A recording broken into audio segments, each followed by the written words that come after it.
Graciela Simanjuntak dengan NPM 2224 10273, mahasiswa dari Fakultas Ekonomi Prodi Manajemen Universitas Metodis Indonesia.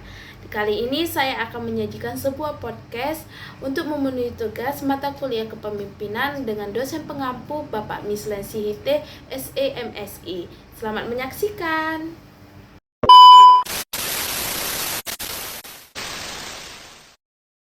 Hai, halo semua, selamat datang di podcast kami hari ini, di mana kali ini kami akan membahas tentang kinerja dalam kepemimpinan bersama narasumber kita yaitu Kak Graciela Simanjuntak.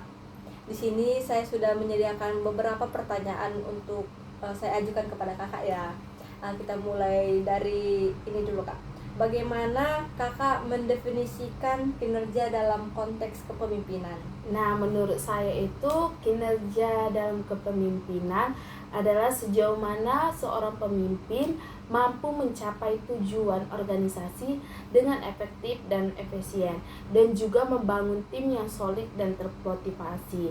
Nah, ini bukan hanya sekadar bagaimana mencapai tujuan tersebut, tetapi juga tentang bagaimana sih seorang pemimpin mencapai tujuan tersebut. Bisa nggak nih Kak, kakak jelaskan lebih detail tentang indikator kinerja yang relevan?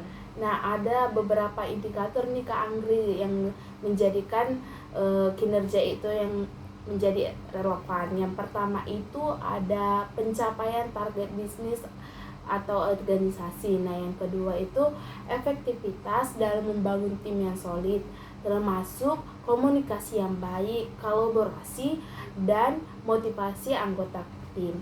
Nah, yang ketiga itu ada kemampuan pemimpin untuk beradaptasi dengan perubahan dan mengatasi tantangan yang akan dihadapi. Nah, yang keempat itu ada kepuasan dan keterlibatan anggota tim dalam pelayanan.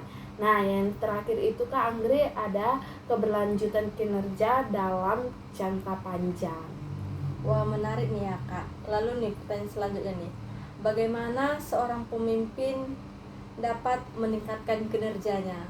Nah, ada beberapa cara nih Kak Anggri. Yang pertama itu melalui pengembangan diri secara berkelanjutan.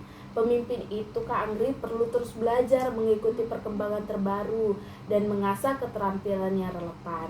Kedua, yaitu melalui umpan balik dari tim, di mana meminta umpan balik secara rutin dan terbuka akan membantu pemimpin mengidentifikasi area mana yang perlu diperbaiki. Nah, yang ketiga itu ada melalui evaluasi diri secara berkala. Pemimpin perlu merenungkan tindakan dan keputusannya serta belajar dari pengalaman. Dan yang keempat itu adalah dengan membangun hubungan yang kuat dengan tim. Komunikasi yang terbuka, transparan, dan saling percaya akan menciptakan lingkungan kerja yang positif dan produktif. Wah, menurut kakak nih, apakah ada perbedaan antara gaya kepemimpinan yang berbeda dalam mencapai kinerja yang tinggi? Nah, tentu ada Kak Anggri, gaya kepemimpinan yang berbeda memiliki kelebihan dan kekurangannya masing-masing. Nah, contohnya itu gaya kepemimpinan transformasional Kak Anggri. Misalnya sangat efektif dan menginspirasi tim untuk mencapai visi yang lebih besar. Nah, sementara gaya kepemimpinan yang lebih direktif itu mungkin lebih cocok dalam situasi yang krisis, di mana seorang pemimpin juga harus mampu menyesuaikan gaya kepemimpinannya dengan situasi dan kebutuhan tim yang mereka butuhkan. Wah, bagus sekali ya Kak. Terakhir nih pertanyaan dari saya, apa ada pesan yang ingin kakak sampaikan kepada para penonton tentang kinerja dalam kepemimpinan ini? Nah, pesan saya adalah jadilah pemimpin yang adaptif, komunikatif, dan berorientasi, dan bertumbuh. Jangan takut untuk belajar, meminta umpan balik, dan terus mengembangkan diri. Ingatlah bahwa kinerja yang tinggi dalam kepemimpinan tidak hanya tentang mencapai target, tetapi juga tentang bagaimana membangun tim yang kuat dan berkelanjutan.